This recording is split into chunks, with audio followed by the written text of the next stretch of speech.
Hello everyone. आज का हमारा जो आर्टिकल डिस्कशन रहेगा वो है हमारा बढ़िया टॉपिक एडीबी। बहुत ज्यादा चर्चा में रहता है।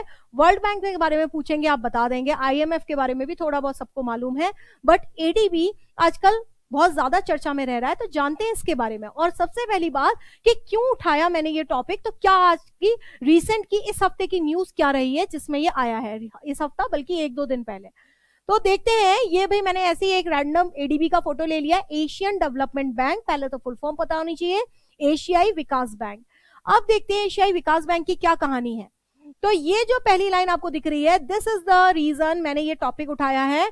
ये क्या है, हमारे अशोक लावासा, इनको अभी एशियन विकास बैंक में क्या बना रहे हैं भाई, अशोक लावासा को वाइस प्रेसिडेंट अपॉइंट कर रहे हैं एडीबी में। अब आपकी बात आती है, मैडम ये अशोक लावासा कौन है, तो हमारे सीनियर आईएएस ऑफिसर रह चुके हैं ये। तो आप देखिए, ये जो अशोक लावासा है, तो हमारे एक चीज होती है क्या, इलेक्शन कमिश्नर, ठीक है, सीईसी की बात कर रहे हैं। अगर मैं बात करूं सीईसी, चीफ इलेक्शन कमिश्नर, या आपका सेंट्रल इलेक्शन कमीशन का हेड, तो सीईसी तो हमारे कहां है, सुनील अरोड़ा है,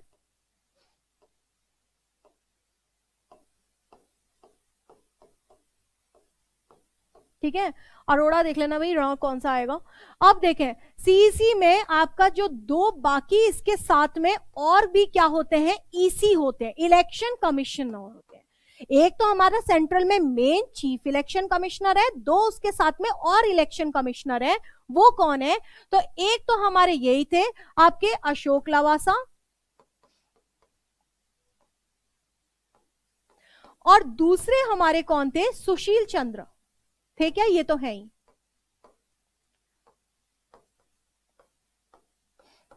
अब ये तो है यहाँ पे सुशील चंद्र, और ये इसके बाद में अशोक लवासा के बारे में बात थी कि भाई 2022 में ये आपका सीईसी बन के ही निकलते, और आपका बहुत सारे कॉन्स्टिट्यूएंसी में इलेक्शन भी होने थे, तो इनका रोल अच्छा था यहाँ पे। लेकिन हुआ क्या कि इन्होंने पहले ही पोस्ट से अभी त्याग दिया, और कौन सी पोस्ट पे जा रहे हैं ये, वाइस प्रेसिडेंट ऑफ एडीबी, क्योंकि ये इंटरनेशनल ऑर्गेनाइजेशन है, ज्यादा रिकॉग्नाइज्ड है, तो ये हमारे वाइस प्रेसिडेंट ऑफ एडीबी बन रहे हैं, एशियन डेवलपमेंट बैंक।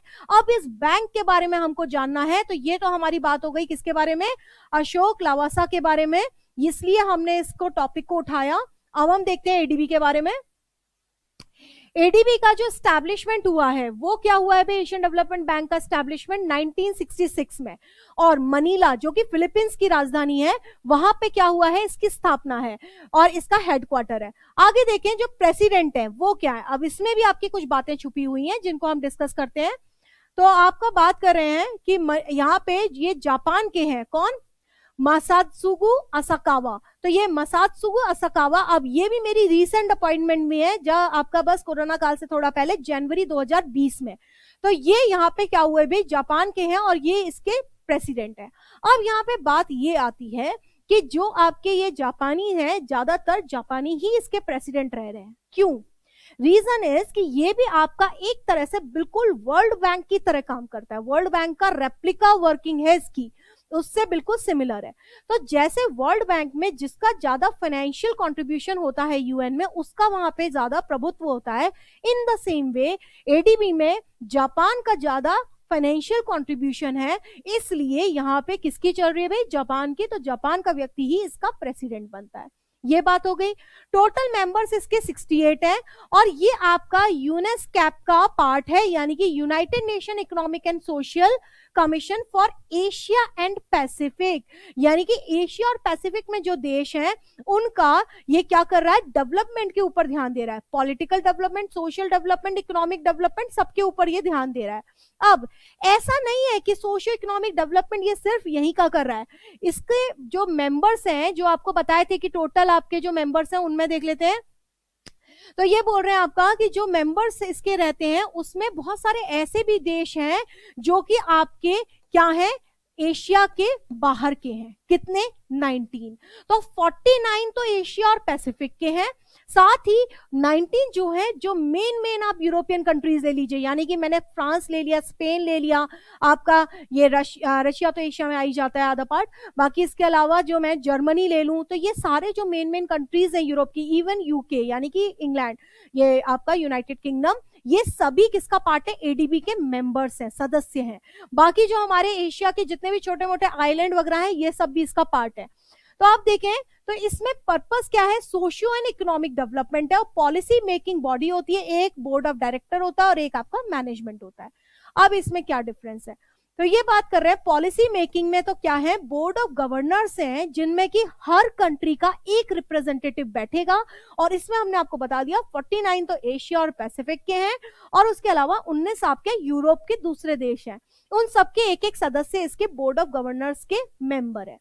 इसके बाद जो इसका बोर्ड ऑफ डायरेक्टर्स है, वो क्या करते हैं? आपका जो बजट है, बजट को सुपरवाइज करना, बजट एलोकेशन के ऊपर डिस्कशन करना, जो खर्चे हो रहे हैं उनको देखना, कितना व्यय हो रहा है वो देखना। तो वो सब काम क्या है? ये आपका सुपरवाइज करते हैं फाइनेंशियल स्टेटमेंट। मैनेजमेंट जो है उसमें प्रेसिडेंट और 6 वाइस प्रेसिडेंट होते हैं, जिनमें से कि अभी अशोक लवासा जी एक वाइस प्रेसिडेंट बन के जा रहे हैं। ये तो बात हो गई। आगे हम इसमें देखें तो इसके बारे में हम बात करेंगे कि अभी और क्या बातें इसकी न्यूज में रही हैं। तो इंडिया को अभी क्या दिया? इन्होंने कुछ अनुदान दिया था, कोरोना से लड़ने के लिए भी इन्होंने अनुदान दिया है। तो ये क्या रहता है? जस्ट वर्ल्ड बैंक की तरह होता है। जैसे वर्ल्ड बैंक आपका क्या करता है, आपको वर्ल्ड बैंक तो आपको लोन देता है, तो ये लोन फैसिलिटी भी देते हैं। आईएमएफ आपको कभी क्राइसिस के समय पे अनुदान देता है, तो उस तरह से ये अनुदान भी देते हैं। दोनों तरह के इनके काम है। तो देखते हैं।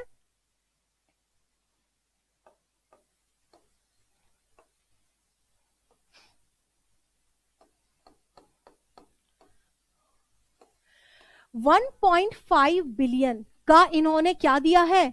डॉलर में है ये भाई, ठीक है। $1.5 बिलियन का लोन दिया था इंडिया को।